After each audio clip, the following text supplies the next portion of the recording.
Bienvenue dans Corps en Mouvement, le podcast qui parle du lien entre danse, bien-être et performance sur le long terme. Corps en Mouvement, ce sont des conversations authentiques et inspirantes de danseurs de bachata, de West Coast Swing et d'autres danses duo et aussi solo qui partageront au micro leur parcours, leurs défis et leur routine bien-être.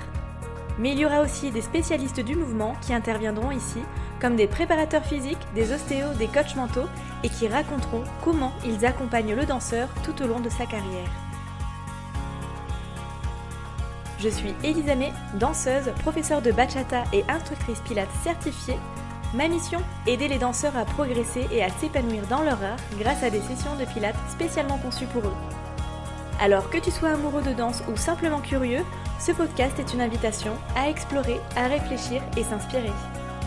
Si tu aimes ce podcast, n'hésite pas à le soutenir en le likant et en le partageant à une personne qui aimerait le découvrir. Bonne écoute et bienvenue dans Corps en Mouvement.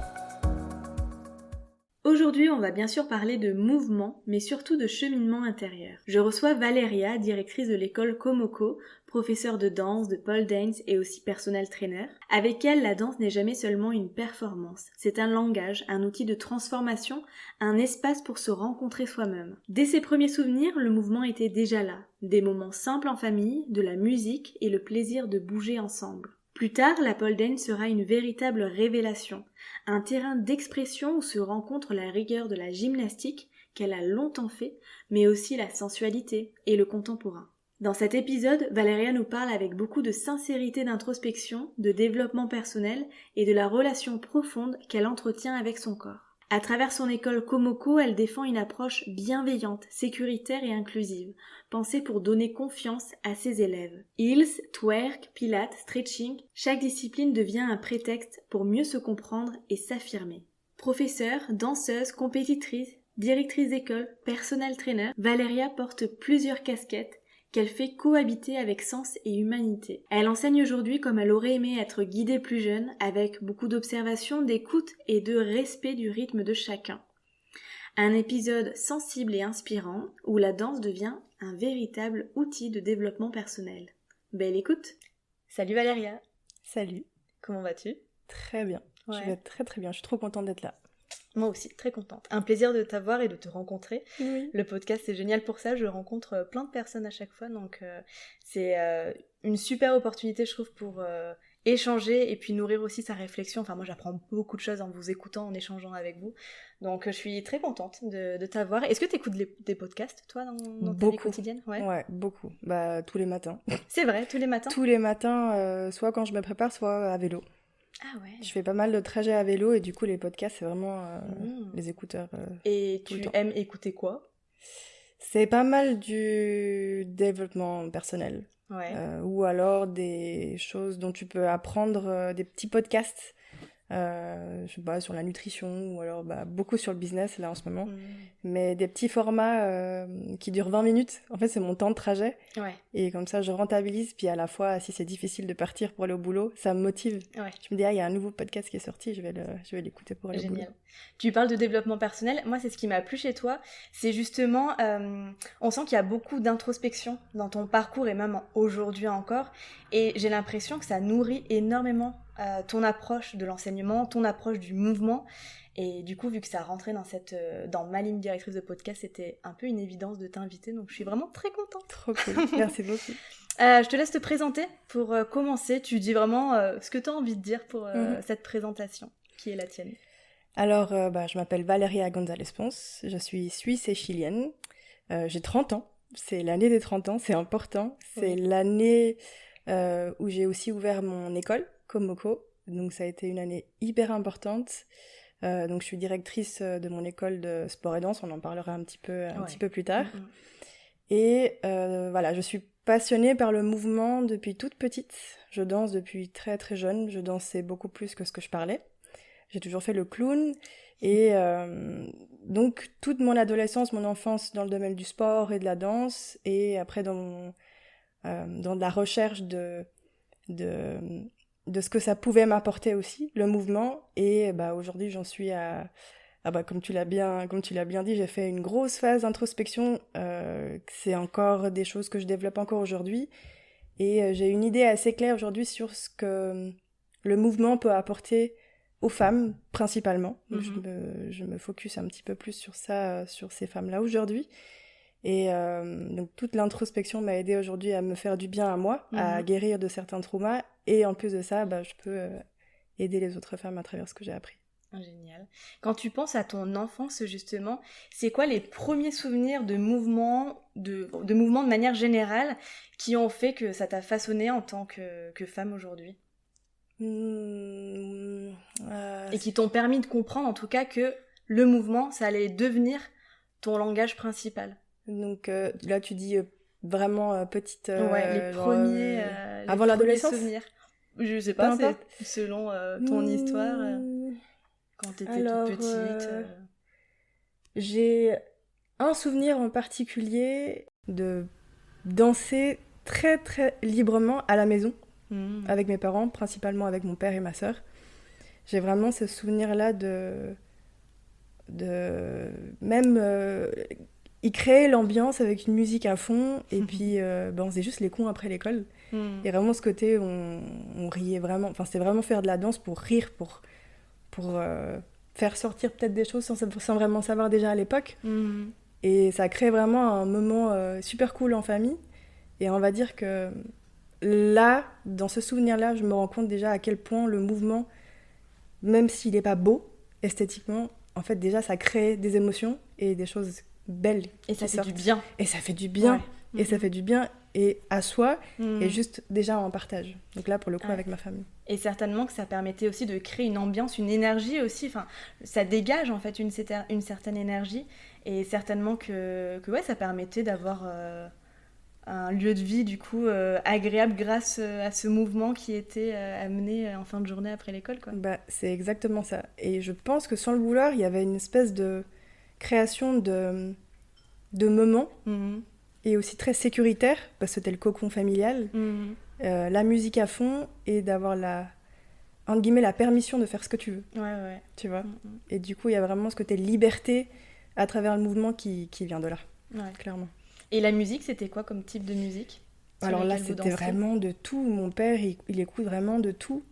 Ça pouvait être de la musique classique, mais vraiment genre Mozart, Chopin, vraiment des trucs très très spécifiques, comme ça pouvait être... de la house, de la techno, c'est très varié. Vraiment des musiques qui changent vraiment du tout au tout. Et dans ta danse, justement, ensuite, alors tu m'expliquais justement que tu avais eu un passif en gym, mais si on parle de danse, c'était quoi les styles de danse qui te plaisaient ? Vers lesquels tu t'es peut-être tournée à l'occasion de stages ou enfin voilà dans les souvenirs que tu as ?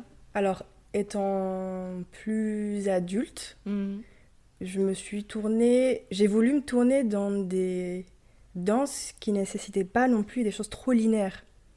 Tu vois, la gymnastique rythmique, c'était très strict, tu vois, le bras en haut à un certain degré, pas beaucoup de liberté aussi dans la danse.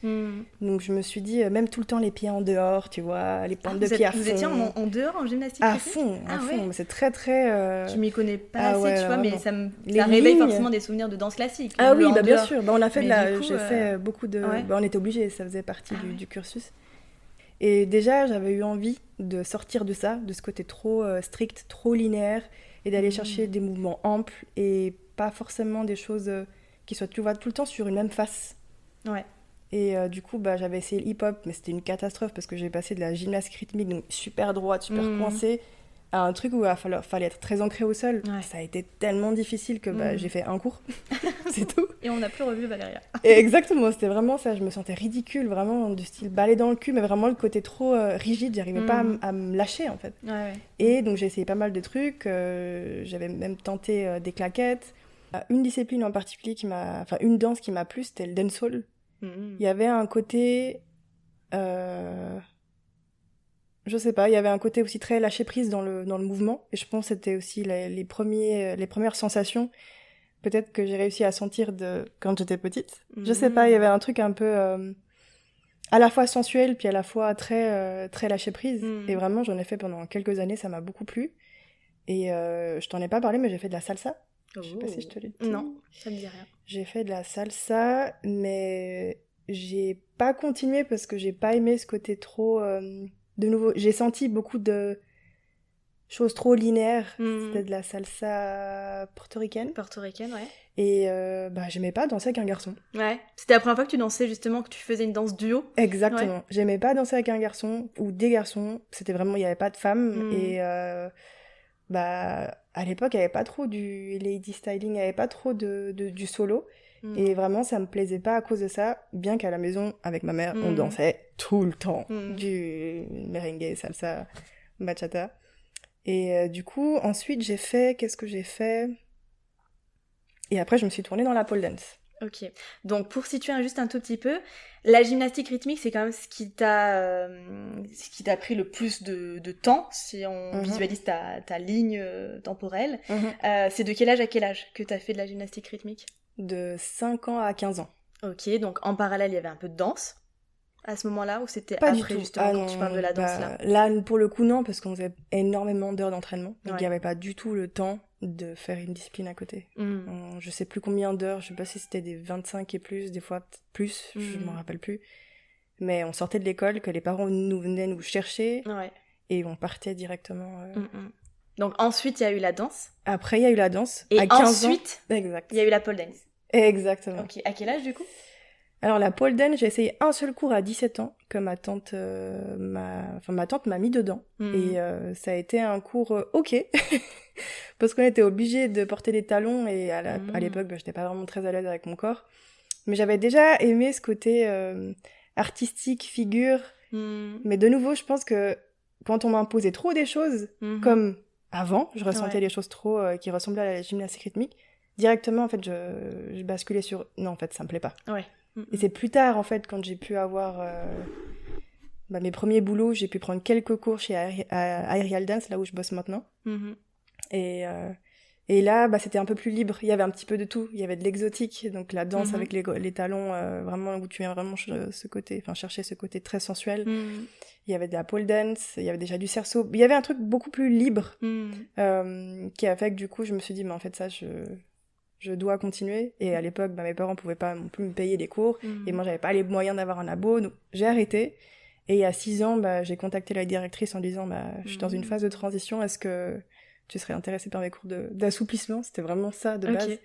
Puis elle m'a dit oui, à fond. Puis après, elle m'a formée dans la pole. Et Ah ouais, c'est là que tu t'es formée, à du fond. coup, Là, pour le coup, elle m'a formée. Donc, j'ai bossé aussi de mon côté à fond pour prendre du niveau. Et puis je me suis dit, mais ça, je vais faire ça toute ma vie.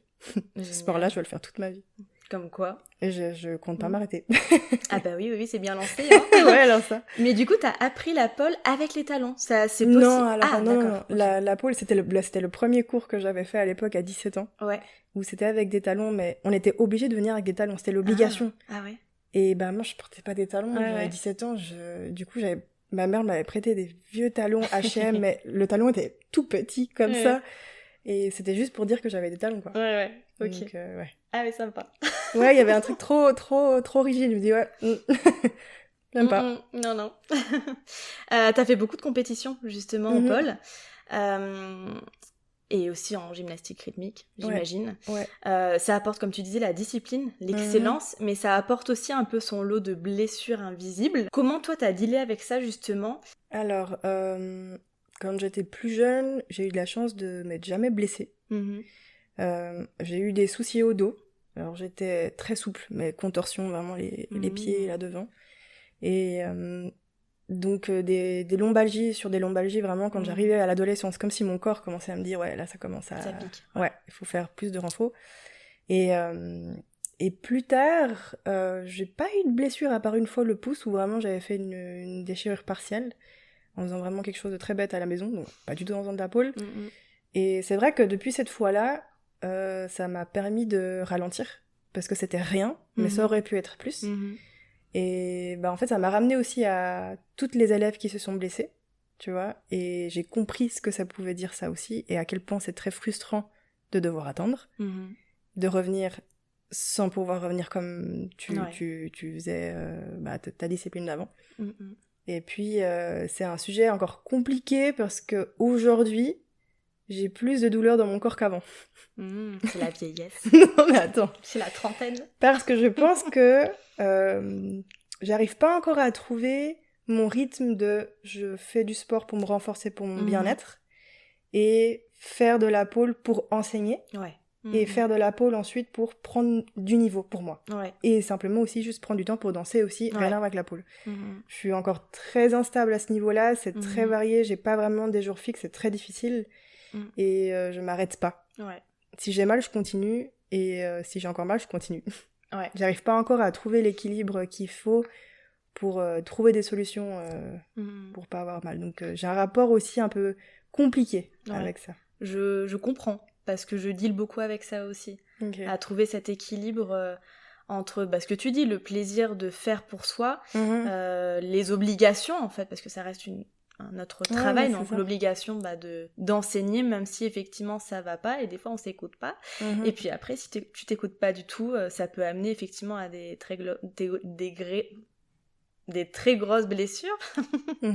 Donc ouais, c'est pas évident de trouver son équilibre. Franchement, c'est dur parce que c'est quelque chose que je sais très très bien enseigner. Donc j'ai des belles phrases, tu vois, pour aider les clients et les clientes. Et vraiment, je suis vraiment celle qui le fait pas. Je ne m'écoute pas, je fais pas du tout ce que je dis, ce que je conseille. C'est très mauvais, j'en ai conscience. Mais c'est comme si ma tête me disait, mais en fait, c'est pas encore le moment. Mais il y a pas c'est pas le moment. Faut pas que j'attende non plus de me faire la grosse blessure pour que ce soit le moment. Sûr. Mais c'est vrai que quand on ouvre son studio, je pense qu'il y a des priorités qui passent avant, et peut-être qu'on s'écoute, peut-être que tu t'écoutes justement un peu moins aujourd'hui vis-à-vis de cette situation qui c'est encore récent finalement, ce studio, donc l'équilibre va se trouver bientôt un jour, j'espère. Mais oui, c'est sûr, c'est les choses que je vais mettre en place, c'est dans la to-do list. Exactement. très très tout en bas, tu sais, tout en bas, mais c'est quand même dans la to-do list. Dans ton parcours, j'ai noté que donc tu avais été championne suisse à 2 reprises en pole dance. Tu as été 7e aux mondiaux en 2023 et tu as été parfois 2e ou avant-dernière, enfin voilà, plusieurs classements possibles. J'ai justement eu une conversation la dernière fois avec une copine danseuse qui a fait une compète, qui est arrivée 2e, et elle exprimait cette non-fierté, ce non-plaisir à ressentir. Elle ressentait pas ce plaisir en fait d'être en 2e place, alors que c'est déjà super chouette. Est-ce que toi, ça t'est arrivé justement de ressentir ça justement, et comment tu le vis, quoi, et quel chemin aussi quelle réflexion tu peux avoir quand ça arrive? Alors, que je comprenne bien, donc ton amie qui a été 2e, elle était pas contente, pourquoi? De ce classement. Donc elle aurait voulu être première, ou elle était pas... Ah ok, donc c'était pas... Ok, d'accord.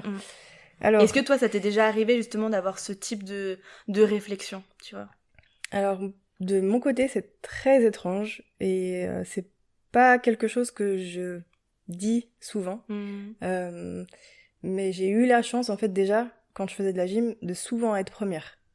J'avais ce côté de facilité, au final, de la facilité, en fait, à exécuter ce qu'on me demandait, très très bien, de là à avoir souvent des médailles. Donc c'était une année sur 2, j'étais première, parce que c'était une année où on était avec donc je suis 95, et l'année d'après c'était avec les 94, donc celle qui, voilà, donc à chaque fois c'était première, deuxième, mais comme si j'ai eu l'habitude d'être très souvent première. Et quand j'ai fait mon premier championnat, j'ai été 2e, je crois, et premier championnat de pole, j'étais méga contente, je m'attendais pas du tout à être sur le podium. Et j'ai commencé à ressentir ce côté, mais c'est ce que j'ai déjà ressenti à l'époque, trop bien. Puis j'en ai refait encore une où j'étais avant-dernière, et ça m'a piqué. Mais je me suis dit, mais quand t'es avant-dernière, c'est que vraiment, il y avait quelque chose qui allait pas. Mais sur scène, j'étais tellement bien cette fois-là, que j'avoue que je suis passée au-delà. Je me dis, franchement, j'ai trop kiffé faire. Oui. L'expérience au-delà, en plus, c'était Amsterdam, c'était vraiment une expérience de fou. Et ensuite, directement au championnat suisse, première, l'année d'après, re-première. Et là, il y a un truc qui s'est cassé. Ouais, ok. Il y a un truc qui s'est cassé parce que j'ai eu ce côté, mais t'as été première, mais par contre, t'as pas fait ce que tu devais faire. C'est-à-dire que avoir du plaisir, exécuter les choses que je devais faire, et du coup, j'ai quand même eu cette première place. Donc j'ai eu ce sentiment-là de je mérite pas du tout la première place. C'était plutôt ça, tu vois.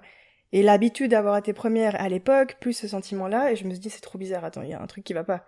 Et en plus, je partais au championnat du monde, et je me suis dit, mais en plus, c'était pas du tout cette fameuse année-là où j'avais envie de partir. Dans mon goal, c'était j'ai envie d'arriver à un certain niveau pour pouvoir participer au championnat du monde, mais je l'ai quand même fait. Et si je les faisais pas, c'est sûr que d'autres, tu vois, allaient sans doute m'en vouloir, parce que j'avais l'opportunité d'y aller. Ouais. Et si C'est j'y une allais, chance. tu vois, ouais, une chance, et je me dis, mais il y en a qui rêveraient d'être à ma place. Donc c'est plutôt un sentiment différent de légitimité, plutôt. Ouais. D'avoir été sur cette place-là. Une sorte de non-mérite, bien qu'on entend beaucoup de choses autour de soi. Oui. Mais moi, je ressens que c'était pas quelque chose qui était mérité. Et ça t'a poursuivi ensuite? Oui. Ouais. Ça m'a poursuivi. Alors en fait, quand j'ai fait ce championnat suisse en 2023, j'ai fait une chorégraphie que j'aimais en soi, la thématique, mais toutes les figures que j'ai faites, je les ai faites dans un but de la gagne. Ouais. Donc c'était vraiment extrêmement malsain. Voilà. Et du coup, c'était comme si je faisais comme à l'époque, tu vois.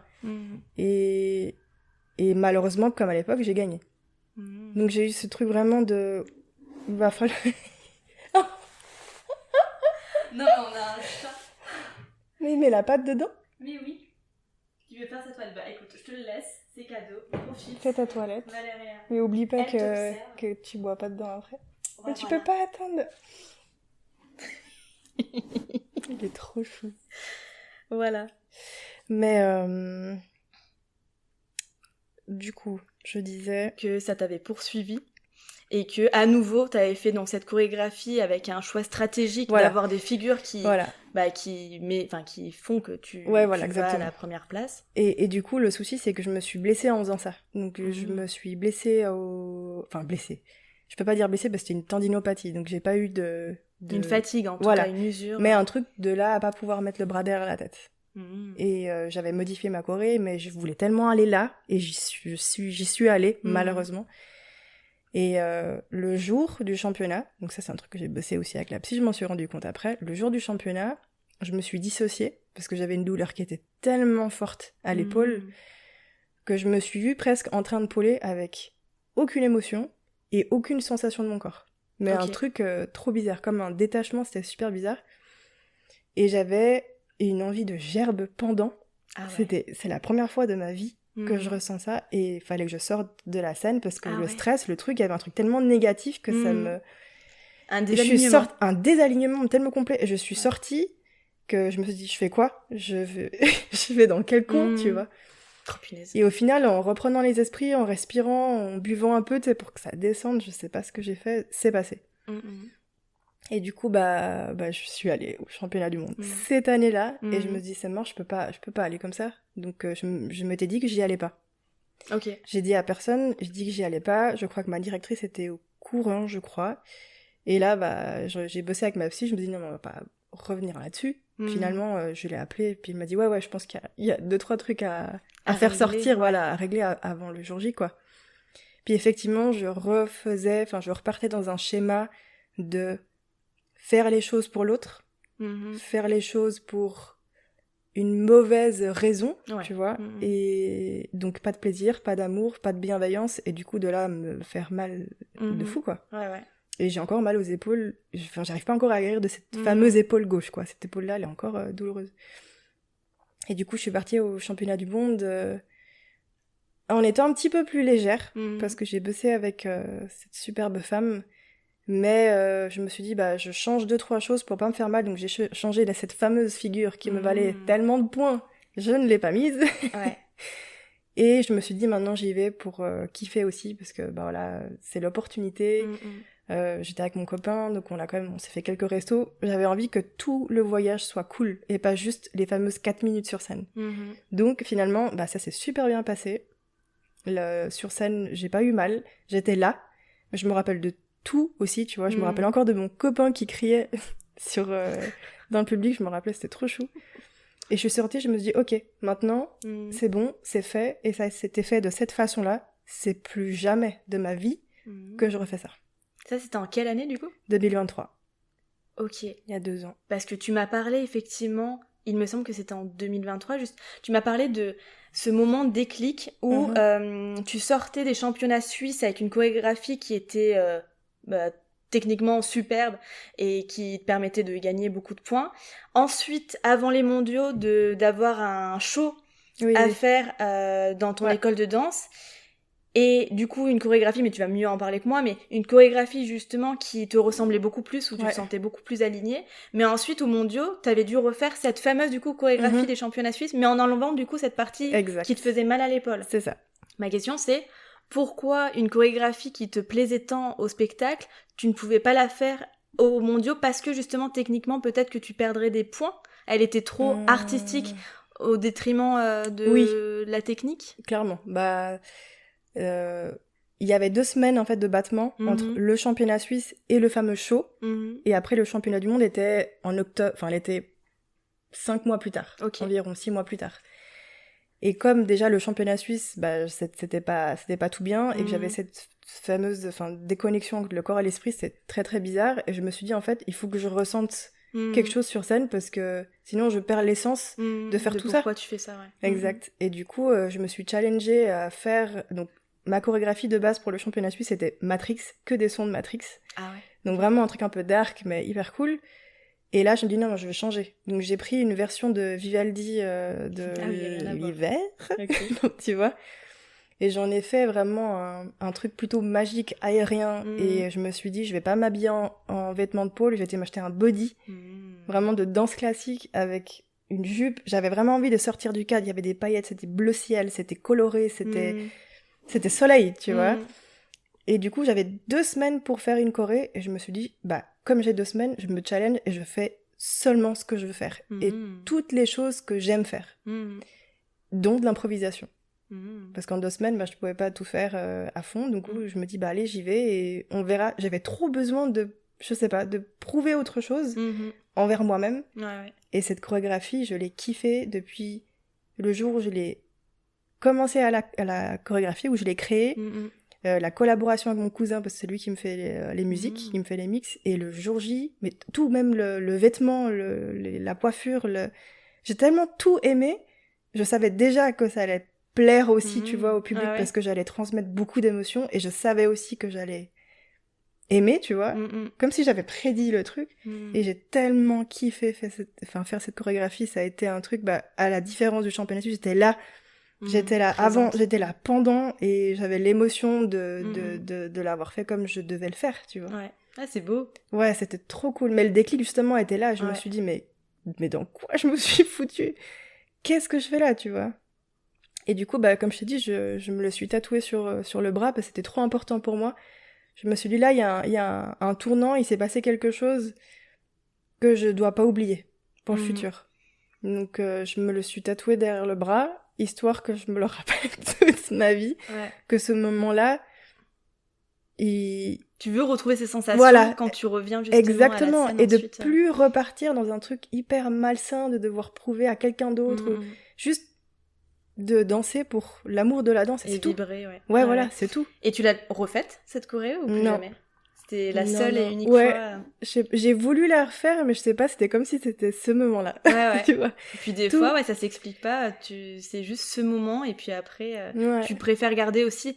Enfin, moi, c'est un peu ce qui s'était passé personnellement, mais de garder vraiment cette dernière impression positive et de pas chercher à faire mieux, parce que peut-être que tu aurais la peur de faire moins bien et de terminer sur une note un peu plus négative. Enfin, je sais pas si c'est un peu ça que toi tu ressentais, mais moi ça m'a fait ça une fois. Oui, et je pense aussi, en me connaissant, j'aurais voulu faire mieux. Donc j'aurais changé la choré, j'aurais fait plus de choses techniques. Enfin, tu vois, peut-être je serais partie. T'aurais voulu l'améliorer. Voilà, et peut-être ça aurait pas été aussi bien que. Oui. Du one shot comme ça. Voilà. Et au final, je suis restée là-dessus, et ça a été le plus beau. Pour moi, là, franchement, c'est le plus beau souvenir de ma vie dans la danse. Ouais, vraiment. Trop beau. J'aime trop ce genre d'histoire. Et comment t'as vécu justement le contraste entre ça, ce que tu décris, et ensuite la compétition pour les mondiaux, où t'as dû reprendre justement l'ancienne choré, etc. C'était dur de fou. Qu'est-ce qui s'est passé dans le corps, et comment tu l'as vécu?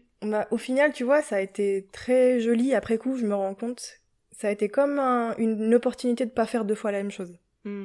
Ça a été une opportunité de grandir et de me dire, bah, soit tu fais la même connerie, soit bah, tu changes et t'essayes d'avoir un peu de plaisir, sans forcément, tu vois, parce que c'était pas cette année-là que je voulais aller là, mais je me suis dit que bah, c'est quand même mon moment et on va essayer de le vivre le mieux possible, quoi. Ouais. Donc ça a été un apprentissage. J'ai été plus douce avec moi-même dans ma façon de m'entraîner aussi. J'ai même demandé à mon copain de faire ma prépa physique. J'avais envie de me détacher aussi un petit peu de ça pour être un peu moins dans le côté peut-être un peu trop bourrin. Donc on s'est entraîné ensemble, ça m'a beaucoup aidé. Et du coup, bah, le jour J, comme j'ai enlevé certaines figures qui me faisaient mal, au final, bah, je l'ai vécu bien. Tu vois, j'ai pas eu de douleur, j'ai pas eu de choses qui m'ont fait me sentir mal. Oui. Mais je suis sortie de scène, je dis, ok, j'ai pas eu de plaisir post, tu vois, je me dis, je l'ai fait comme je devais le faire par rapport à ce qui s'est passé avant, mais là j'ai hâte de passer à autre chose. Tu vois, vraiment ce truc-là de j'ai hâte de faire ce que j'ai fait pendant le show, par exemple. Et d'aller plus dans cette direction-là que truc trop technique, T'en as pour refait vouloir des points. Depuis des compètes Ou tu as pris ta retraite de Non, alors j'ai pas refait de compète. Non. Mais je vais faire une compète. Ah, ok. C'est prévu pour... Ah oui, j'avais cru voir passer quelque chose sur... C'était en Espagne ? C'est en Espagne. Ouais. Et c'est quand ça du coup ? C'est mai 2026. Et c'est où en Espagne ? C'est à Jaén. Je sais pas exactement où c'est. Je crois que c'est au sud-est. J'espère que je dis pas trop de conneries. Et mais vraiment, je l'ai fait sur un coup de tête. T'avais une deadline d'envoi d'une vidéo. Et je me suis dit, non, mais la compète, faut que t'arrêtes parce que ça va pas. T'as pas encore guéri de tes traumas. Et vraiment, je disais à mon copain, je le fais pas. Même lui, on en avait marre. Un soir, j'ai fait. C'est fait. J'ai envoyé. J'ai rien dit à personne. Et je me suis dit, maintenant, j'oublie parce que je voulais pas avoir le regret, tu vois, de pas m'être inscrite. Voilà. Ouais. Et je me dis, vas-y, c'est en mai, donc j'ai le temps. Et puis j'étais prise. Et je me dis, bon, bah voilà. Bah, c'est que je dois faire ça. Puis c'est une compétition qui est artistique. Donc toutes les compètes que j'ai faites, même si elles sont... Il y a du sport, il y a de l'artistique. Là, c'est un Pole Spain, c'est full artistique. Et là, vraiment, c'est même en termes de prop, tu vois, tu peux avoir du matériel, il y a du visuel, t'as un écran derrière, donc tu peux travailler avec ton écran qui est derrière. Ça offre une liberté artistique. Ah bah là, t'es vraiment full. Et si tu veux pas beaucoup poler, si tu veux pas aller à 5 mètres, tu peux...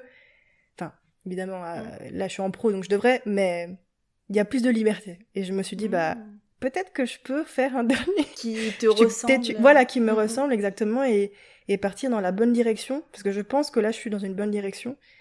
Et puis, bah, on verra. On verra si je suis toujours à la bonne... Suivre, hein. Exactement. Trop bien.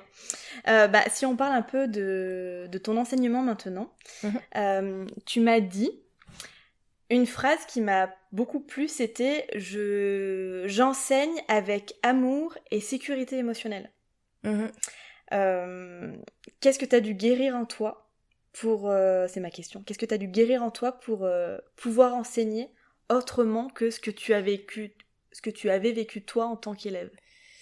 Alors, je trouve que en tant qu'enseignante, tu peux aussi faire peur aux élèves. Alors quand je dis faire peur, c'est que quand tu commences un cours de danse, peu importe quel type de danse, on aura toujours ceux et celles qui vont être tout devant et ceux et celles qui vont être tout derrière. Et du coup, les personnes qui sont tout derrière, je les sens. Tu vois, genre je te vois, je sais très bien parce que moi aussi j'étais comme ça. Et il y a un côté de j'ai osé passer la porte, j'ai osé être là dans la salle, mais c'est dur pour moi. Et ça, je le sais parce que je l'ai déjà vécu quand j'ai pris quelques cours de danse. Mais juste simplement dans ce côté, j'ai pas beaucoup confiance en moi. Et je trouve que c'est trop important de considérer ça, tu vois, et pas forcément de tout le temps dire ouais, on va changer de ligne. Non, si la personne elle s'est mise là, c'est qu'il y a une bonne raison. Et ça va se faire petit à petit, peut-être le jour où la personne viendra devant, peu importe. Donc cet encadrement sécuritaire, pour moi, il est important pour essayer de s'ouvrir et juste oser faire les mouvements avec le plus, tu vois, d'amplitude. C'est une question de s'autoriser à aller chercher un mouvement parce que c'est aussi une question de oser prendre de la place dans l'espace, tu vois. Que ce soit dans la danse ou que ce soit dans ton quotidien, tu vois. Oser être là, présente et assumer physiquement d'être là, quoi. Donc c'est plutôt... alors par rapport... comment dire, j'ai pas... Ça serait trop fort de dire, comme je l'ai dit tout à l'heure, de guérir des traumas. C'est pas des traumas... Enfin, j'aimerais pas le dire trauma par rapport... j'ai pas envie de manquer de respect aux personnes qui ont vraiment vécu des traumatismes violents. Alors moi, c'était plutôt psychologique. Mais le fait d'enseigner avec amour et bienveillance, je pense que c'est comme ça que j'aurais voulu. Ok. Tu vois, qu'on le considère. Exact. Et il y a des choses et il y a des phrases que nous, on peut dire en tant que prof qui peuvent être poignantes et qui peuvent marquer. Bien sûr. Et qui peuvent avoir des déclics autant positifs que négatifs. Donc, tout ce que je dis, je fais super gaffe à tous mes mots, tu vois, quand j'enseigne. Et surtout quand c'est la première fois. Ouais. Et ce qui peut être à noter aussi, c'est que là, les cours que tu enseignes, c'est principalement à des adultes, si je me trompe. Ouais. Et toi, pourtant, peut-être que quand tu as reçu ces phrases un peu blessantes, t'étais enfant. Mais pour autant, je trouve que même adulte, il faut avoir cette bienveillance des mots parce que je ne sais pas s'il y en a... Si quand t'es enfant, ça va être plus difficile à encaisser ou quoi, mais quand même adulte, je pense que y a une responsabilité de la part de la prof à choisir correctement ses mots, parce qu'on ne sait pas ce qui s'est passé pendant toute la vie de la personne jusqu'à aujourd'hui, on ne sait pas ce qui s'est passé. Là où l'enfant se construit, et c'est différent, mais quand même, les deux sont hyper importants à considérer. Il n'y a pas parce que t'es adulte, c'est bon, tu peux tout encaisser, non. C'est clair. Et au final, cette fameuse phrase qu'on t'a dit peut-être étant enfant, et tout d'un coup, qui t'a blessé, et qui a fait en sorte que, à cause de ça, du coup, t'as pas cette confiance-là que tu voudrais atteindre. Si un adulte te dit ça aujourd'hui, mais ça peut réveiller une colère. Ouais, tout à fait. Et une colère d'une vitesse que tu peux même pas capter, tu vois. Et puis, si t'as pas fait le travail aussi, tu vois, d'introspection, ça peut, les émotions partent et puis du coup, tu comprends pas. Et du coup, tu continues à blesser, tu vois, cette plaie qui est toujours là, quoi. Ouais, totalement. Ouais, je trouve que c'est trop important et d'autant plus, les adultes. D'autant plus les adultes. Ouais. Et justement, tu parlais de l'histoire des lignes. Que la personne, si elle était derrière, c'était qu'il y avait une raison. Mais est-ce que tu crois pas, c'est vraiment une question que je me pose, c'est par simple timidité, peut-être que la personne ne va pas aller devant, mais elle aurait quand même envie. Et que le rôle de la prof, c'est aussi peut-être d'aller challenger un petit peu. Toi, vraiment, ton avis, c'est elle s'est positionnée là, je respecte et je ne vais pas essayer de modifier quelque chose. Ou est-ce que des fois, ça t'arrive de vouloir... d'avoir quand même ce cadre sécurité, mais de vouloir challenger tes élèves et peut-être les faire sortir un petit peu de leur habitude, quoi. Si tu veux, j'ai créé... Mon école, elle est basée sur reprendre confiance en soi à travers le mouvement. Donc, c'est pas une école de performance.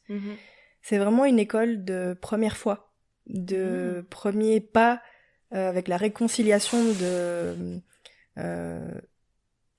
juste simplement reprendre de la danse ou simplement bouger, parce qu'il n'y a pas que de la danse, il y a aussi plein d'autres disciplines sportives dans mon école. Et j'essaye vraiment d'être focus un petit peu plus sur le bien-être physique, mental, émotionnel, physique après. Donc le physique, c'est ce qui vient après pour moi. Je le mets vraiment en dernier. Et mon approche, elle est comme ça parce que je laisse plus la place à quand toi t'es prêt ou quand t'es prête, tu peux venir devant. Et après, donc, dans la danse, j'enseigne le heels, le contemporain et le twerk. Dans le heels, c'est vrai qu'on est un petit peu plus dans des lignes aussi. Et c'est flippant d'être en talons, déjà. Et c'est flippant d'être en talons et de faire de la sensualité. Tu vois ? Donc là, en aucun cas, je me permettrais de dire « viens devant ». C'est plutôt à la fin, je me dis je laisse toujours le moment de...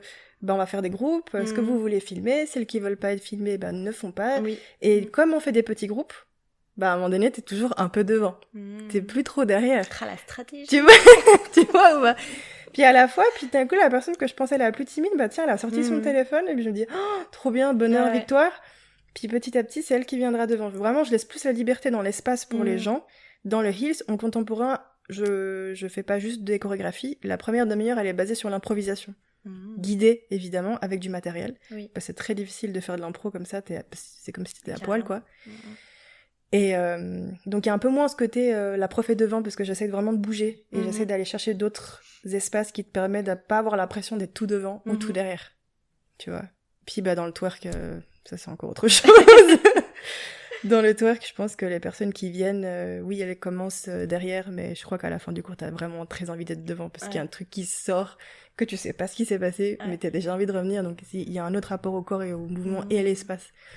Oui, donc ça veut dire que finalement, pour oser sortir de cette vulnérabilité pour être peut-être plus puissante, j'ai l'impression que tu crées comme une sorte de méthodologie de ton cours pour que la personne peut-être qui arrive timide et voilà, elle ressort de là avec vraiment un cheminement et puis une évolution en fait. Mais totalement. Grâce à cette méthodologie bien pensée. C'est mon but ultime. Okay. Je me lève tous les matins, je donne mes cours de danse avec cette valeur-là.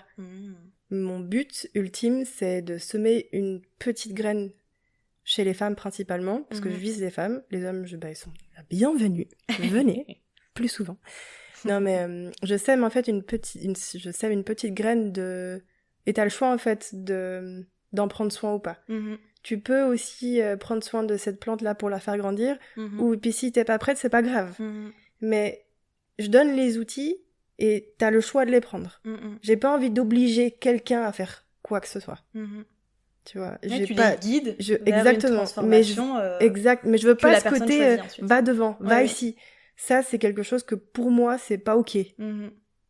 Pour moi. Et il y a d'autres écoles, si besoin, pour le faire. Enfin, je veux dire, alors, par contre, moi, quand je vais aller prendre des cours, j'adore ça. Oui, moi, oui. je dis, mais moi devant, au bout d'un moment. Moi, j'aime bien. J'adore la performance. Je vais chercher la performance. Mais je me suis dit, pourquoi pas créer une école où c'est différent. Où t'as aussi l'opportunité de pouvoir aussi avoir le choix, même pour ça. Tu vois. Et si t'as envie d'aller chercher un petit peu de perf, si t'as envie d'aller chercher les lignes, si t'as envie... Il y a plein d'écoles pour ça. Il y en a plein. Mon école, c'est vraiment pour la première fois. Tu sais, ce truc-là de... Ça fait 20 ans que j'ose pas, et là, je le fais pour la première fois. Donc, tu vois, ce cap-là, c'est déjà énorme. C'est déjà une réussite. Ouais. Tu vois. Et ça attire ? Oui. Ouais. Ouais. Est-ce que tu notes une tranche d'âge qui est plus attirée par cette valeur que tu défends ? Alors oui, c'est fou parce que je fais mon business plan avec une tranche d'âge et c'est exactement cette tranche d'âge-là que j'ai. Excellent. Et c'est fou. Donc je visais entre le 35 et le 45-50. Ah ouais, okay. En fait, de base, c'était la quarantaine, en fait, quand c'est vraiment les mamans qui ont les enfants un tout petit peu plus grands et qui se disent mais là, ça serait le moment de prendre soin de moi. Ouais. Et au final, il y a vraiment cette pensée-là de oui, je suis dans le care, je l'ai toujours été, je le suis en ce moment, mais là, j'ai juste besoin d'être dans le care pour moi et pas tout le temps envers les gens et envers les autres, simplement. Et vraiment, je joue cette petite porte de mais viens là, je vais te prendre soin de toi, mais comme jamais. Trop bien. Okay. Vraiment, c'est ce côté un peu câlin quand tu rentres dans l'école. Enfin, c'est mon objectif. Et donc j'ai cette population-là, enfin, j'ai ce type de tranche d'âge-là qui viennent. Et du coup, je suis trop contente, je me dis, je suis dans le juste. Ouais. Après, il y a de tout, hein. Oui, bien sûr, c'est le cœur de cible que tu vises, et ensuite, y a de tout. Effectivement, t'as les plus jeunes, ouais, voilà. etc. Exactement. Trop bien. Est-ce que, du coup, toi qui, du coup, j'ai l'impression, comme je disais, crée une méthodologie de cours, est-ce que tu as imaginé comment dire ça ? Un chemin de l'expérience de la personne qui vient dans ton cours. Vraiment, elle arrive comme ceci, pendant, je sais pas, les 6 premiers mois, elle va se révéler par de telle et telle manière, puis ensuite, quand elle va terminer son cursus, elle aura fleuri, parce que tu parlais de cette graine que tu sèmes. T'as imaginé un sorte de cheminement de vie grâce, justement, aux expériences que tu proposes dans ton école ? Alors, je l'ai pas imaginé, mais je le vois déjà. Okay. Qu'il y a des similitudes depuis que j'ai ouvert dans l'aspect un peu esthétique. Mais du coup, je trouve ça tellement chou et tellement cool. Les personnes qui viennent... Alors là, je parle principalement du cours de soit le twerk, soit le heels, tu vois, où vraiment tu vas aller chercher cette connexion à la féminité, à la sensualité. Et au départ, c'est vraiment très confortable. C'est très training, c'est très... faut cacher un peu, tu vois. Ouais. Et au fur et à mesure, je vois de l'investissement dans le vêtement, je vois de l'investissement, tu vois, dans une vraie paire de talons de danse, la coiffure, et puis d'un coup, ça vient de chez Etam, il y a les petites dentelles. Enfin, je vois l'investissement aussi, et ça se voit dans les yeux des femmes que, elle est beaucoup plus à l'aise de là à se dire, je vais aller me faire mon shopping, et j'ai trop je vais penser à mon cours de danse et prendre... c'est ça. Et oui, simplement, une personne qui vient, par exemple, à un cours de pilates, puis se retrouve au contemporain, puis se retrouve au heels, puis elle se retrouve au twerk. Et là, je me dis, ok, là, il y a quelque chose. Là, j'ai réussi quelque chose. Et c'est un parcours intéressant, je trouve. Ouais. Et ça fait sens, enfin, tu vois, que le twerk, par exemple, personnellement, j'en ai jamais fait. Oui, c'est vrai que si j'essaie de mettre des mots dessus, je pense que ça me fait un petit peu peur. Et du coup, peut-être que la première porte d'entrée, ça sera cette discipline de danse, et puis au fur et à mesure, heels, et ensuite twerk, effectivement. Mais ça, c'était pas, en tout cas, intentionnellement réfléchi, quoi. Pas du tout. Non. Et là, je le vois petit à petit, même dans juste la consommation de différents types de cours de danse. Ouais. Donc certaines ne se limitent pas juste à un seul, elles se disent, si je suis capable de faire ça, allez, je vais peut-être tenter... cette porte-là, puis trop bien, trop cool, puis j'ai pas ressenti la même chose, c'est pas les mêmes sensations, ça fait pas vibrer pareil. Donc plutôt à ce niveau-là, Et la place de la pole, tu la situes comment, si on devait imaginer ce parcours de danse? Est-ce que la pole, elle est à part? Comment tu visualises la discipline, la pratique de la pole? Alors, la manière dont tu l'enseignes, parce que j'ai enregistré un épisode avec Mélie, que tu connais, parce que j'ai vu que tu m'avais envoyé une vidéo où tu es dans son studio, et grâce à elle, j'ai découvert qu'effectivement, il existait plusieurs types de pôles, et ça, je connaissais pas du tout, donc c'était chouette d'en savoir plus, mais oui, comment tu vois tout ça? Comme je t'ai dit avant, la pole dance, pour moi, ça a été une révélation dans la possibilité de pouvoir faire plein de choses. Donc, de pouvoir faire que des figures très gymnastiques, et autant tu peux aller chercher le côté vraiment très très sexy, sensuel de l'exotique, et l'entre-deux, vraiment que le côté un peu contemporain, pole. Tu peux aussi faire de la contempole, mais je trouve ça incroyable. Pour moi, c'est aussi une façon de pouvoir commencer à danser, mais tu te tiens encore un peu à une barre. Donc c'est encore difficile parce que se retrouver dans l'espace, quand t'as pas l'habitude de ton corps, quand t'as pas l'habitude d'avoir la maîtrise de ton corps, ça peut être très très flippant. Puis le fait de danser avec la pole, c'est comme si tu te cachais un peu. En fait, tu t'aidais avec la pole pour pouvoir danser un peu. Oui. Tu vois. Et j'ai donné pendant 5 ans le pole choré. Okay. Et pour moi, c'était un de mes cours préférés. Donc c'était vraiment tout type de danse. Je me dis, j'ai fait tout Britney d'ailleurs. J'ai fait tout Britney, j'ai fait tout Madonna. J'avais trop envie de sortir dans tous les albums. Ouais, dans tous les sons, tous les hits, ouais, non, vraiment. Et les filles m'ont bien suivi, elles ont trop kiffé. Et je suis partie vraiment dans plusieurs styles de danse, mais en fait, je me suis dit, même moi aussi, je vais aller chercher un petit peu de ce que moi, je suis capable, tu vois, de faire en tant que prof, tu vois, donc jusqu'où je peux aller. Et j'ai observé que c'était difficile, tu vois, quand tu commençais à faire un peu de flow sensuel. Dès que tu commençais à ralentir et tu commences à toucher un petit peu le corps, je me suis rendu compte que ça a été très difficile pour certaines. Et presque à me dire, pourquoi ? Comprends pas. Le mouvement d'avant, elle a fait une roulade, le truc le plus dur, puis là, quand tu touches un petit peu, ça devient dur. Et ça m'a fait une petite alerte en disant, ça va peut-être trop vite, c'est la façon dont j'enseigne. Tu vois, peut-être que oui, j'étais peut-être en train de travailler le côté technique, la main elle est comme ça. Ouais, mais peut-être caresser sa cuisse pour certaines, ça peut être très difficile. Et ça m'a marqué. Et dans la façon d'enseigner, en fait, la façon dont j'enseignais ou dont j'enseigne encore la pole, elle est vraiment identique à comme j'enseigne. En fait, j'enseigne pareil. C'est juste des disciplines différentes. L'approche est la même. L'approche est la même, exactement. J'ai donné aussi, donc, pendant très longtemps, le cours d'initiation à la pole. Donc, le pole choré, c'était mon top 1 avec l'initiation. J'adore! Malheureusement, là, je le donne plus parce que, j'avais plus le temps. Vraiment, de recevoir les premières, c'est les mêmes regards, c'est les mêmes peurs. C'est des traumas qui ressemblent beaucoup. C'est des conversations de fin de cours aussi, qui sont très, très souvent similaires. Et cette position que t'as, tu vois, d'essayer de faire en sorte que ça se passe bien. Et qu'elles reviennent tu vois, et que tu les retrouves, je sais pas, 2 ans après, en débutant 2, t'es là, mais c'est trop bien. Et il y a une satisfaction tellement, tellement belle, parce qu'il y a un rapport au corps, il y a un rapport au corps qui est encore plus différent et plus difficile, parce que t'es pas très, très habillé. Et c'est flippant, tu vois, t'es devant un miroir, devant une barre, hop, brassière, short, allez, on y va. Non, donc souvent je disais aux filles, venez en training, venez en t-shirt, tu vas venir en pull, viens en pull, et tu te déshabilles petit à petit. Tu t'es pas obligé de te mettre à poil tout de suite, c'est bon. Petit à petit. Et c'était un de mes cours préférés, j'adorais. Mais ça m'étonne, enfin, tu vois, j'ai encore eu une conversation avec, je sais même plus qui c'était, mais c'était en gros... ouais, mais les cours débutants, vous devez vous faire chier.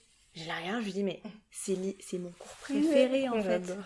Et je suis pas la seule à penser ça, que le cours débutant, c'est les cours qui sont les plus agréables. Et il y a une responsabilité, déjà, de la part de la prof à donner envie, à donner les bases d'une danse, donc pour moi, qui est la bachata, certes. Mais, en fait, j'adore les cours avancés, mais les cours débutants, j'adore. C'est génial, parce que justement, ton but, c'est que la personne revienne ensuite. Et t'es fière de toi quand tu vois que la personne, elle est revenue. Et il y a de ça aussi,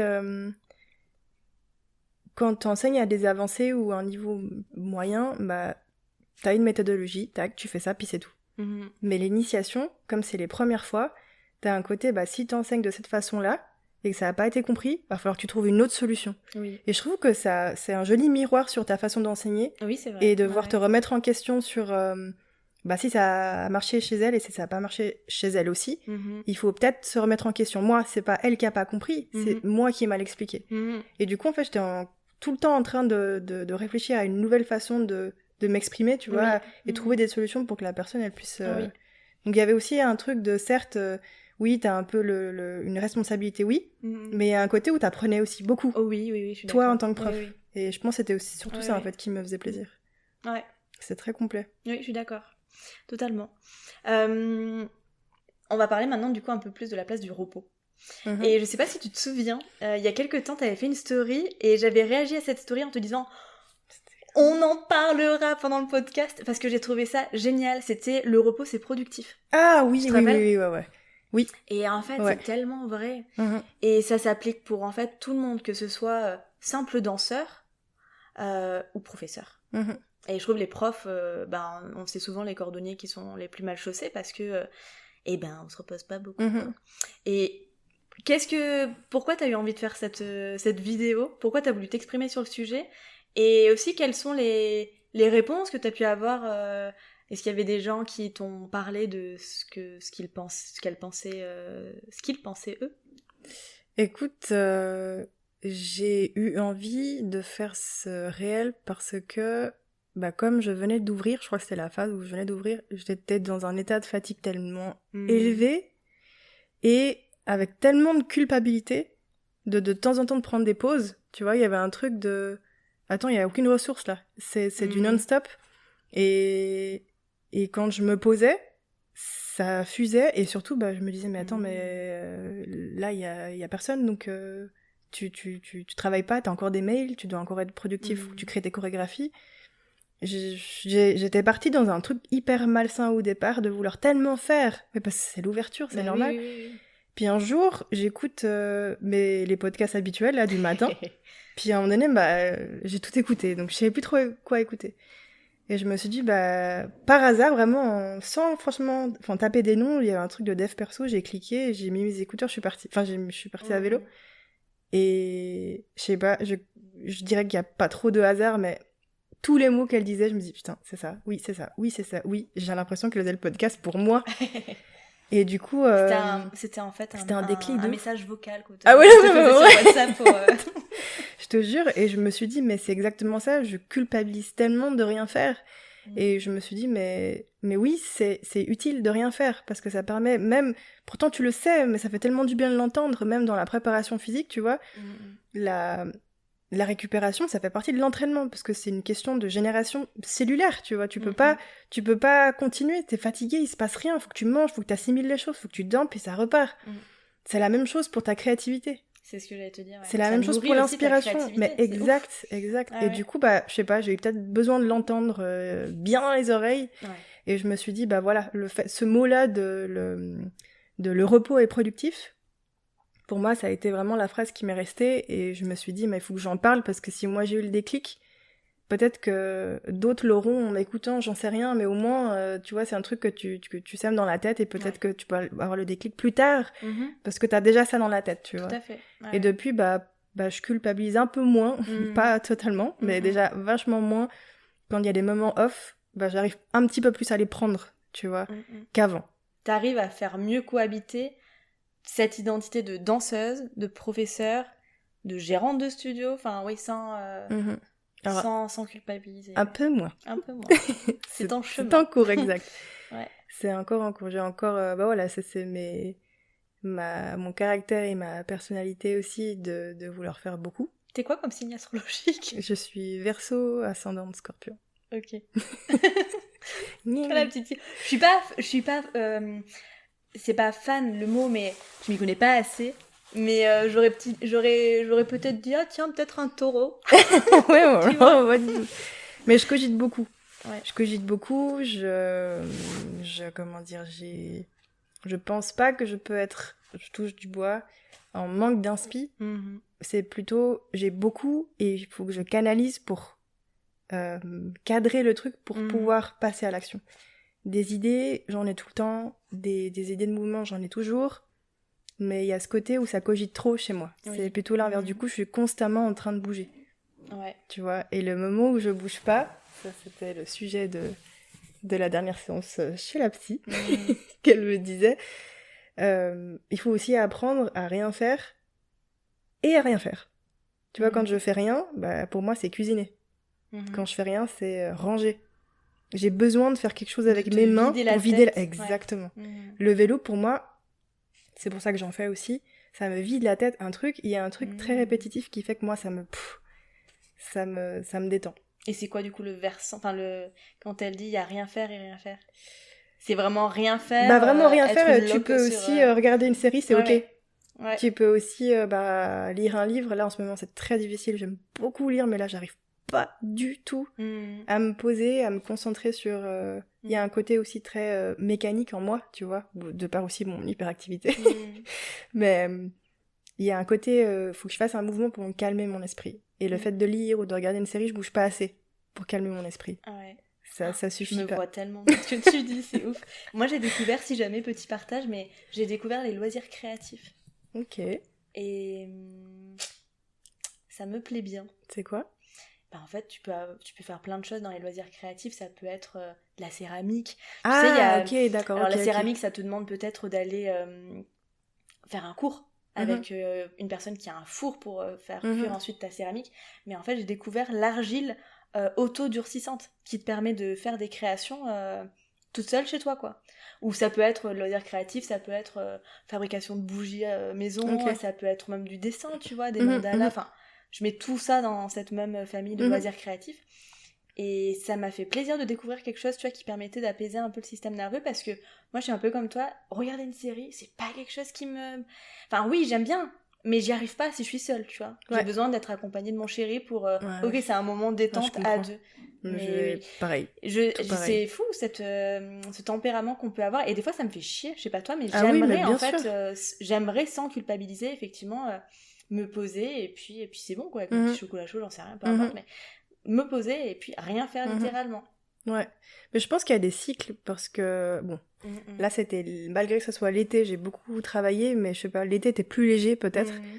J'avais beaucoup plus de facilité parce que je médite pas mal, enfin je médite tous les jours, pas beaucoup, mais j'avais mis ça en place en fait c'est ce qui m'a aidé aussi à calmer mes crises d'angoisse.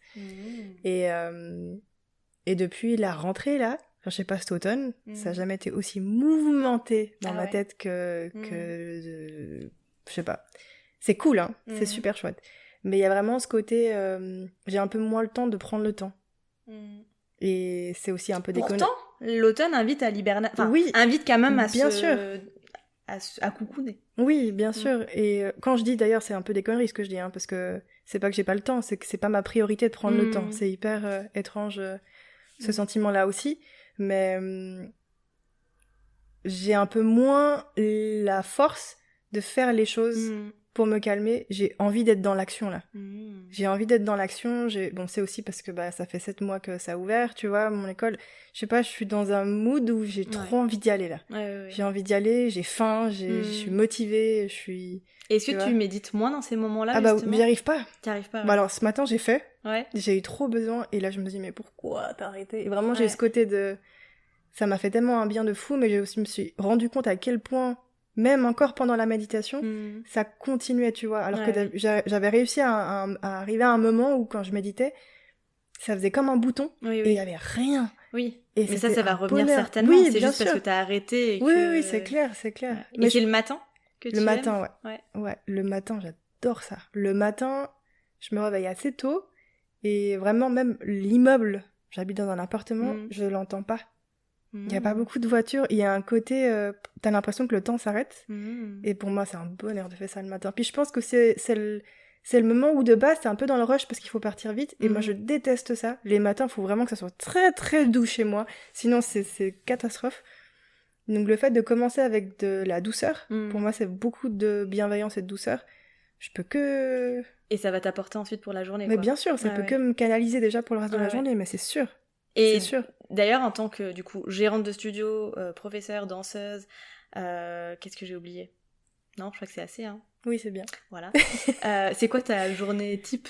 Typiquement, maintenant, à quoi ça ressemble depuis l'ouverture du studio? Alors, le matin, je suis à domicile. Donc, je suis de base préparateur physique. Donc, je vais à domicile faire du personal training. Ah oui, donc il fallait que je rajoute ça. Oui, mais il y avait tellement... Puis quoi, il y avait pas mal de choses à dire. Donc ça, oui, effectivement. Oui. Donc, D'accord. voilà. Donc ça... mais c'est ce qui me permettait aussi de vivre pendant... quand j'ai ouvert, si tu veux, mon école, ça a été le poste 2 ans de chômage aussi. Donc, il fallait quand même faire rentrer les sous. Oui. Donc là, je les ai encore, ça se passe super bien, c'est cool. Et donc le matin, je suis à domicile, donc je fais pas mal d'allers-retours à vélo, d'où beaucoup de podcasts. Ouais. Et après, donc le midi, soit j'ai les cours, soit je prépare les cours. Et puis le soir, j'ai les cours. Puis l'après-midi, c'est soit les cours, soit le ménage chez Komoko, soit à la maison, soit promener la chienne, soit... c'est mon temps aussi de pouvoir créer, tu vois, la création des cours, gestion de l'entreprise. Ouais. Puis le soir, c'est les cours, ouais. Ah oui, c'est pas mal. C'est pas mal. C'est tous les matins en tant que préparateur physique? Tous les matins, ouais. Ah oui, ouais. Ok. Et justement, ça on en a pas parlé, mais du coup, c'est quand que t'as eu le temps de passer... t'as fait quoi comme formation? Alors j'ai tout fait à l'envers. J'ai pas été dans l'ordre. Okay. J'ai pas forcément j'ai un parcours un petit peu atypique. Alors moi, de base, j'ai fait l'ECG à Genève. J'ai fait social. Je voulais partir dans le social, finalement. Ça, c'est pas du tout ce que je voulais faire. Puis je voulais faire physiothérapeute. Finalement, j'ai pas réussi. Et après, je me suis dit, bon, qu'est-ce que j'aime vraiment? Le mouvement. Ok, on va partir dans la... Je voulais être dans la danse, mais à force d'entendre que c'est pas possible, que tu peux pas en vivre et tout ça, je me suis dit, on va faire un diplôme en préparation physique, puis en personal trainer, puis en pilates. Et du coup, j'ai travaillé dans une salle de sport pendant 5 ans. Oui. Avec la pôle à côté. Ouais. Et je me suis dit, mais il y a plein de choses qui vont pas dans mon sens. Mais je pense que c'est pas que dans mon sens. Et je pense que je suis pas la seule. Enfin, là, en parlant vraiment de l'aspect plutôt féminin. Et du coup, c'est là où j'ai eu envie d'ouvrir mon école. J'ai eu pas mal de petites casquettes. Bah ouais, carrément. C'est super. Ouais. C'est cool. Ouais, en final, tout ça prend beaucoup de place, effectivement, dans ta vie. Le week-end, t'arrives à te reposer, justement? Ça t'as dépend. Des stages, peut-être Ça dépend, parce que les événements, chez moi, c'est les dimanches. Donc, il y a pas mal d'événements. Soit c'est moi qui donne des cours un peu extra, tu vois. Soit c'est des profs qui les donnent. Et puis même, quand c'est les profs qui les donnent, je suis là. Donc, ah ouais oui. H24, 7 jours sur 7, à part le samedi. Alors, là, c'est parce que je dois encore être là pour faire aussi pas mal de promotions. Donc, oui, bien sûr. La promotion, elle est trop importante pour faire exister l'entreprise. Et, mais un jour, j'ai vraiment hâte de lâcher ça aussi. Mais je suis aussi très contente d'avoir besoin d'être là pour le côté marketing parce que ça me rassure aussi d'être là. Je lâche pas du tout prise. C'est trop mon bébé, c'est vraiment mon truc que j'ai trop besoin d'être là encore. Et je l'assume, je le sais, et je sais que je pourrais m'en détacher, mais c'est pas un truc que j'ai envie de faire maintenant. Ouais, en temps voulu. Tu vois, ouais, et exact. Donc oui, ça m'arrive de faire du lundi-dimanche, beaucoup, là en ce moment particulièrement. Donc c'est pour ça que j'ai une énorme fatigue là. Mais Mais de base, c'est les dimanches, le jour de congé, oui. Mais là, ça fait un petit moment que j'ai pas eu de dimanche. Waouh. Ouais. Eh ben, on arrive sur la fin du podcast. J'aime bien poser la question, qu'est-ce qui, selon toi, fait un danseur performant sur le long terme? Danseur ou voilà, enfin danseur. Quand je dis danseur, ça peut être aussi toute personne qui est dans le mouvement. Ouais, alors il faut vraiment qu'il y ait un moment donné dans la vie de chaque être humain ce moment d'introspection. Tu es obligé de revenir à la base de c'est quoi tes valeurs, c'est quoi tes compétences, qu'est-ce que tu vaux, c'est quoi les blessures, est-ce que tu les as guéries ou est-ce que tu es en train de tasser.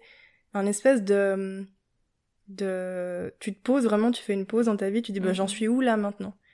Parce que t'as pas envie d'attendre dans 10 ans et de dire putain mais en fait j'y allais là parce que on m'a dit d'y aller et j'y allais sans vraiment savoir pourquoi. Pour moi c'est trop important de vraiment savoir et faire les choses avec passion et amour. Pour moi c'est le mot d'ordre. Et que tu sois performante en danse, que tu sois prof, que tu aies une entreprise ou pas, c'est trop important pour moi de poser ça et de dire est-ce que vraiment ce que je suis en train de faire ça suit mes valeurs personnelles? Est-ce que j'ai des rêves que j'ose pas trop dire? Est-ce que les rêves, je peux les atteindre à travers ce que je suis en train de faire ou pas? Et pour moi, si ça, c'est pas mis en place avant, tu vas tout droit, sans savoir pourquoi. Et du coup, tu peux aller tout droit, comme je l'avais fait en se faisant super mal. Mais tu dis, t'as mal, mais c'est pas grave, mais j'y vais parce qu'il faut que j'y aille. Et puis je sais pas pourquoi, mais j'y vais.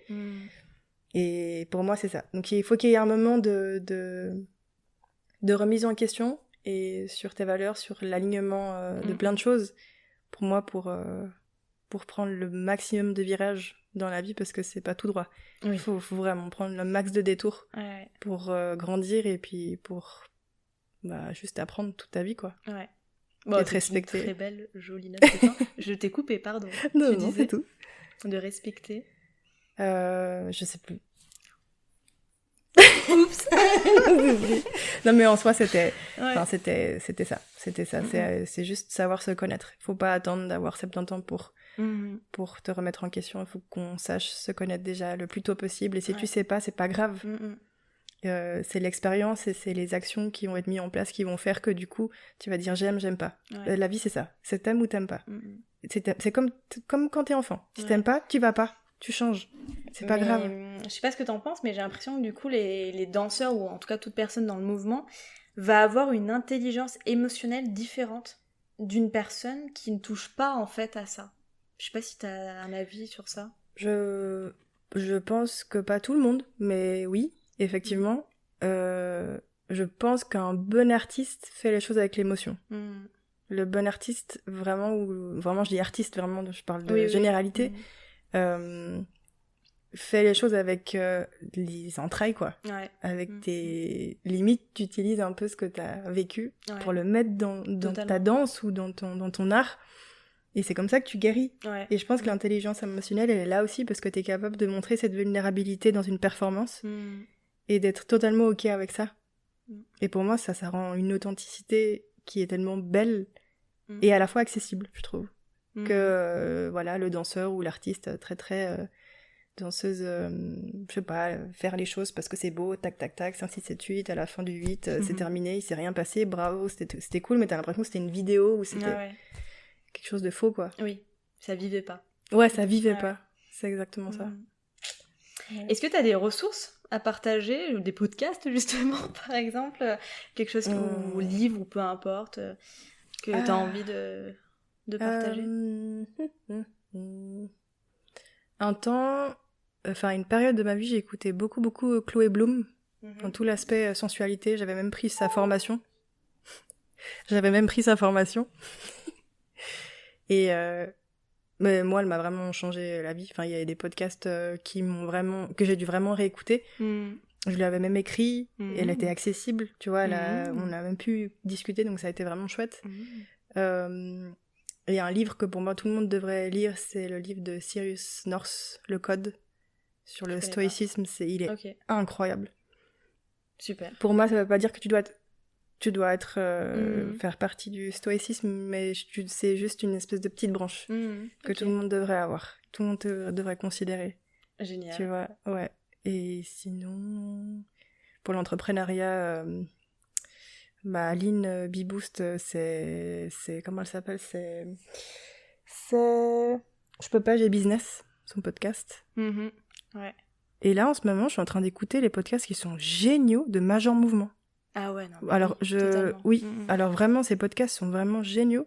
Sa voix est vraiment très posée. Il est très calme, mon podcast. Ouais. C'est un bonheur. Vraiment, je kiffe. Et il y en a encore une. En fait, il y en a plein. Tu veux que je te les dise tous parce que... tu dis ce que tu veux dire. Mais en fait, tous ceux-là me font du bien, pour le coup, et m'ont aidé. Il y a Ada, H-A-D-D-A. Donc, c'est vraiment plus sur la loi de l'attraction. Son podcast s'appelle Manifeste. Et il y en avait une qui m'a aussi fait beaucoup de bien. C'est... je ne sais plus comment elle s'appelle. Sandrine... Je me rappelle plus. Mais c'est aussi c'est du dev perso, mais plus spirituel. Ok. Et... Sandrine moi oui, Sandy moi oui, je crois, sur Insta. Enfin, bref. Ok. Mais voilà, c'est ces podcasts-là qui... Alors, c'est pas forcément dire c'est tous les épisodes qui m'ont fait du bien, mais dans chaque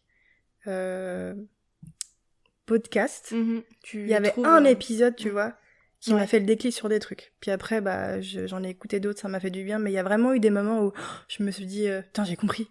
J'ai compris ce que ça voulait dire, comme la nana, le repos, c'est productif. Oui. Qui me permet de moins culpabiliser, mais ouais, eux, vraiment, je les recommande vivement. Trop bien. Et merci pour le partage. Avec plaisir. Merci à toi pour cet échange, c'était trop bien. C'était trop chouette. Merci de m'avoir accueilli. Avec plaisir. Voilà, l'épisode est terminé. Je te remercie pour ton écoute. Si tu as aimé cet épisode, je t'invite à le liker, à laisser un commentaire et à le partager. Ça me fera très plaisir.